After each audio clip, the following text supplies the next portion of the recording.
देश के सबसे बड़े प्रदेश अर्थात उत्तर प्रदेश में 4 बार हमारी पार्टी ने अपने नेतृत्व में यहाँ सरकार बनाई है और हमने अपनी चारों रही सरकारों में तो वहाँ अपनी पार्टी के विचारधारा एवं सिद्धांतों के तहत चलकर ही तो यहाँ सर्वजन हिताय व सर्वजन सुखाय की नीतियों पर आधारित इस सरकार चलाई है। लेकिन सभी मामलों में प्राथमिकता पहले हमने वहाँ सर्व समाज में से विशेषकर उन दलितों, आदिवासियों, पिछड़े वर्गों, मुस्लिम व अन्य धार्मिक अल्पसंख्यक समाज को तथा गरीब व असहाय लोगों को ही दी है, जिनकी वहाँ हर मामले में व हर स्तर पर सभी विरोधी पार्टियों की रही सरकारों में उनकी हीन, जातिवादी, संकीर्ण व पूंजीवादी सोच होने के कारण काफी ज्यादा उपेक्षा की गई है। इसके साथ ही हमने उत्तर प्रदेश में गरीब एवं बेरोजगार लोगों को मामूली सा बेरोजगारी भत्ता न देकर उन्हें बड़ी तादाद में सरकारी व गैर सरकारी क्षेत्रों में स्थायी रोजगार भी उपलब्ध कराए हैं। और आप लोगों को मालूम है कि पिछले कुछ वर्षों से तो कभी बीजेपी और अब तो कांग्रेस पार्टी ने इसको चुनावी मुद्दा बना लिया है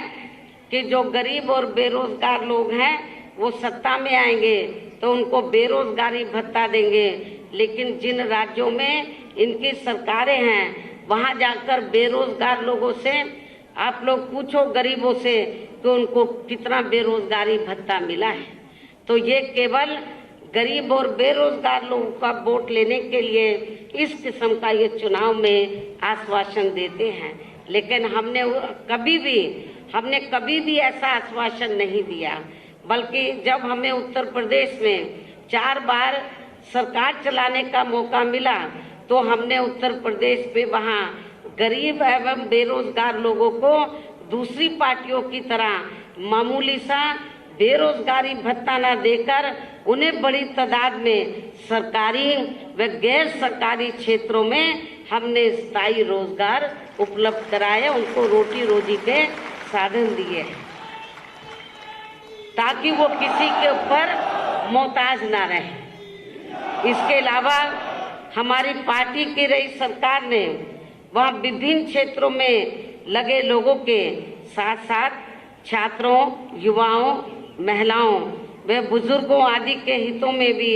अनेकों महत्वपूर्ण एवं ऐतिहासिक कार्य किए हैं, जिनसे उन्हें काफी ज्यादा लाभ पहुंचा है। और इतना ही नहीं, मैं खास तौर से दलितों को, आदिवासियों को ये बताना चाहती हूँ कि जब यूपी में 4 बार हमारी सरकार बनी तो हमारी सरकार से पहले कांग्रेस वहाँ लंबे अरसे तक सत्ता में रही और पार्टियां भी रही, तो दलित, आदिवासी और अन्य पिछड़े वर्गों के लोग जो बैंकों से कर्जा लेते थे वो गरीबी की वजह से वो वापस नहीं कर पाए और ब्याज लगते लगते वो कई गुना ज्यादा हो गया, बहुत परेशान थे। लेकिन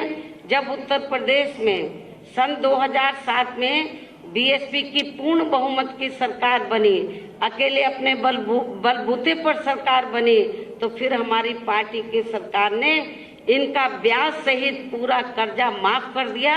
और गवर्नमेंट ने अपने खाते से उनका कर्जा बैंकों का अदा किया था। ये भी मैं आप लोगों को बताना चाहती हूँ। और जिन लोगों के पास रहने के लिए जमीन नहीं थी, हमने केवल कानून नहीं बनाए थे, हमने उनको जमीनी हकीकत में हमने उसको अमली जामा पहनाया। जिन लोगों के पास रहने के लिए जमीन नहीं थी, हमने कोरी जमीन नहीं दी, बल्कि उनको 2-2 कमरों के पक्के मकान भी बना कर दिए। ये भी किसी से छिपा नहीं है। ऐसे बहुत से फैसले हमने तो समाज के हर वर्ग के हितों को लेकर, विभिन्न क्षेत्रों में लगे लोगों के हितों को लेकर हमने लिए थे। इसके साथ ही हमने उत्तर प्रदेश में सर्व समाज के लोगों के ऊपर किसी भी प्रकार की कोई भी जुर्म, जाति आदि नहीं होने दी है, बल्कि हमारी पार्टी की रही सरकार ने वहाँ जुल्म जाति करने वाले लोगों को बिना कोई देरी किए हुए उन्हें तुरंत ही जेल की सलाखों के अंदर भेजा है, जहाँ मेरी सरकार में उनकी सही व असली जगह होती है, जिसकी यहाँ के प्रदेश में भी काफ़ी ज़्यादा सख्त ज़रूरत है। और इतना ही नहीं, बल्कि हमारी रही सरकार ने वहाँ देश में दलित एवं अन्य पिछड़े वर्गों में समय समय पर जन्मे अपने महान संतों, गुरुओं व महापुरुषों में भी खासकर महात्मा ज्योतिराव फूले, छत्रपति शाहू जी महाराज, श्री नारायण गुरु, बाबा साहब डॉक्टर भीमराव अम्बेडकर एवं मान्यवर श्री कांशीराम जी आदि को भी विभिन्न रूपों में पहली बार वहाँ पूरा आदर सम्मान दिया है, जिन्हें विरोधी पार्टियों के लोग अभी तक भी आसानी से पचा नहीं पा रहे हैं। और यही मुख्य वजह है कि इनकी ऐसी हीन व जातिवादी मानसिकता के चलते हुए ही पूरे देश में इनके मानने वाले लोगों का अभी तक भी इनके ऊपर शोषण व उत्पीड़न हर स्तर पर होना बंद नहीं हुआ है, जिसके यहाँ आपके दिल्ली प्रदेश में भी अनेकों उदाहरण आप लोगों के सामने मौजूद हैं। इस प्रकार उत्तर प्रदेश में हमारी पार्टी ने अपने सभी चारों रहे शासनकाल के दौरान वहाँ हर मामले में व हर स्तर पर सर्व समाज के लोगों को काफ़ी बेहतरीन सरकार दी है। और यदि आप लोग भी यहाँ अपने दिल्ली प्रदेश में आम जनहित के व खासकर कमजोर एवं उपेक्षित वर्गों के हितों में ऐसे ही कार्य करना चाहते हैं, तो फिर आप लोगों को भी उत्तर प्रदेश की तरह ही तो यहाँ अपने दिल्ली प्रदेश में भी खुद अपनी पार्टी की ही सरकार बनानी होगी। और जब आपके दिल्ली प्रदेश में यहाँ हमारी पार्टी की सरकार बन जाती है, तो तब फिर हमारी पार्टी की सरकार उत्तर प्रदेश की तरह यहाँ के दिल्ली प्रदेश में भी हर मामले में व हर स्तर पर यहाँ सर्व जनहिताय व सर्व जन सुखाय की नीतियों पर आधारित सरकार चलाएगी। इसके साथ ही आपके प्रदेश की, आपके दिल्ली प्रदेश की व आम जनहित से जुड़ी जो भी यहाँ स्थानीय समस्याएं होंगी, तो फिर उन्हें भी दूर करने का हर संभव पूरा प्रयास किया जाएगा। किंतु इन सब कार्यों को करने के लिए अब आप लोगों को भी यहाँ अपनी खुद की सरकार बनाना बहुत जरूरी है, जिसके लिए अब आप लोगों को इस चुनाव में वोट पड़ने तक, दिल्ली में अभी जो असेंबली का चुनाव हो रहा है, तो वोट पड़ने तक, तो इस चुनाव में आप लोगों को वोट पड़ने तक यहाँ सभी विरोधी पार्टियों के, यदि आप लोग सत्ता लेना चाहते हैं, पावर में आना चाहते हैं, तो आप लोगों को इस चुनाव में तो अपना ही वोट नहीं देना है। अपने वोट के, आप तो इधर आए हैं, अपना वोट देंगे, आपके परिवार के लोग भी वोट देंगे, लेकिन आप लोगों की एक एक कार्यकर्ता की जिम्मेवारी बनती है कि आप लोग रात दिन मेहनत करके, अभी कुछ दिन बचे हैं, यदि 1,000 वोट एक एक कार्यकर्ता अपने कैंडिडेट को दिलवा दे, तो आपका उम्मीदवार फिर चुनाव हारने वाला नहीं। एक विधानसभा से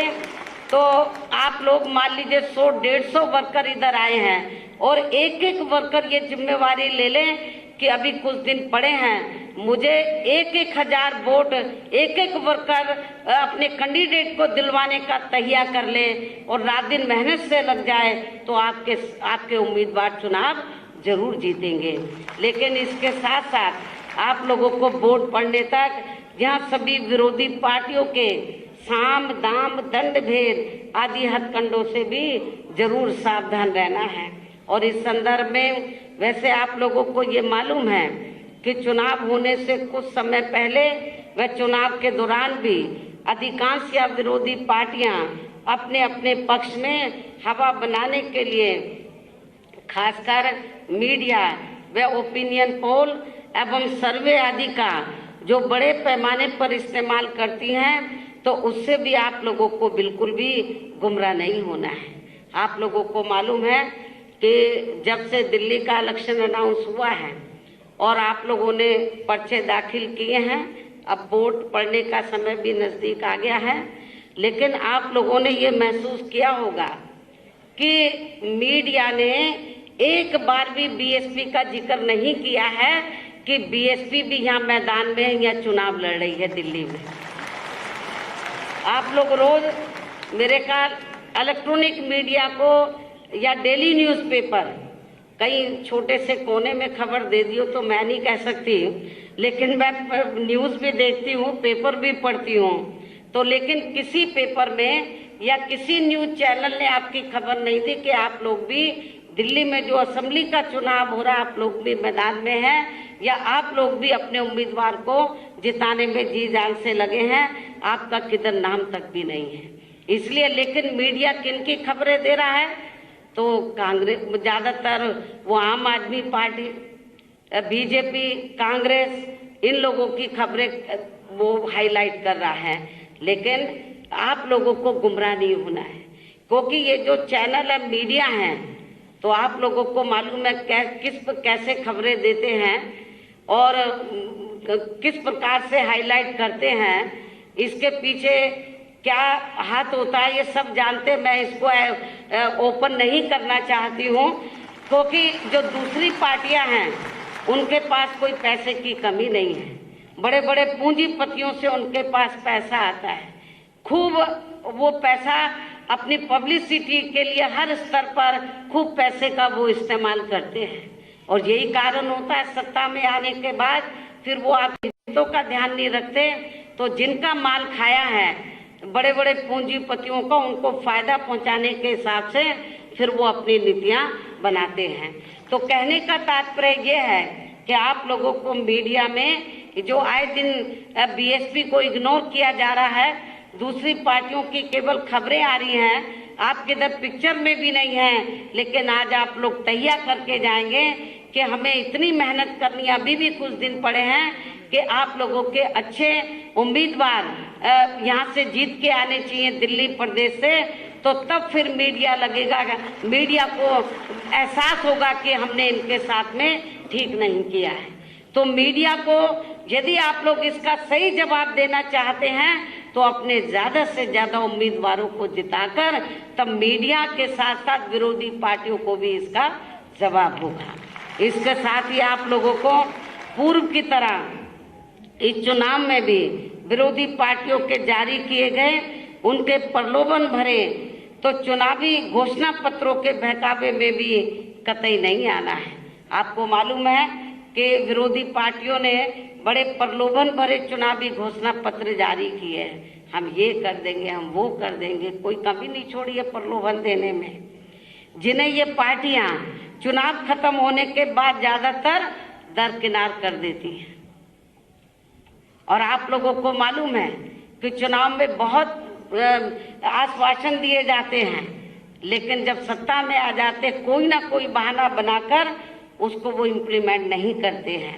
जिसके खासकर यहाँ कांग्रेस, बीजेपी व अन्य विरोधी पार्टियों की रही सरकारों के अनेकों उदाहरण आप लोगों के सामने हैं। कहने का तात्पर्य ये है कि अब आप लोगों को कांग्रेस, बीजेपी व अन्य विरोधी पार्टियों के चुनाव में जारी किए गए इनके प्रलोभन भरे चुनावी घोषणा पत्रों के बहकावे में कतई भी नहीं आना है। हालांकि इस संदर्भ में वैसे आप लोगों को ये भी मालूम है कि हमारी पार्टी दूसरी पार्टियों की तरह किसी भी चुनाव में अपना कोई भी चुनावी घोषणा पत्र आदि जारी नहीं करती है, क्योंकि इस पर से लोगों का विश्वास ज़्यादातर उतर गया है। और वैसे भी आप लोगों को मालूम है कि हमारी पार्टी कहने में बहुत कम बल्कि कार्य करके दिखाने में ही ज़्यादा विश्वास रखती है। और अब संक्षेप में मेरा आप लोगों से यही कहना है कि अब आप लोगों को भी अपने खुद के व अपने दिल्ली प्रदेश के भी हित में अपने वोटों को ऐसी पार्टियों को न देकर केवल यहाँ अपनी एकमात्र हितैषी पार्टी बहुजन समाज पार्टी को ही देना है, जिसकी कथनी व करने में कभी भी कोई अंतर नहीं होता है। अर्थात हमारी पार्टी अपनी सरकार बनने पर फिर यहाँ उत्तर प्रदेश के पैटर्न पर चलकर ही अपनी सरकार चलाएगी। और तभी फिर यहाँ आपके दिल्ली प्रदेश में भी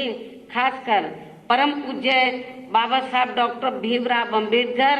एवं मान्यवर श्री कांशीराम जी आदि का भी सही सपना जरूर साकार हो सकता है, जिसके लिए अब आप लोगों को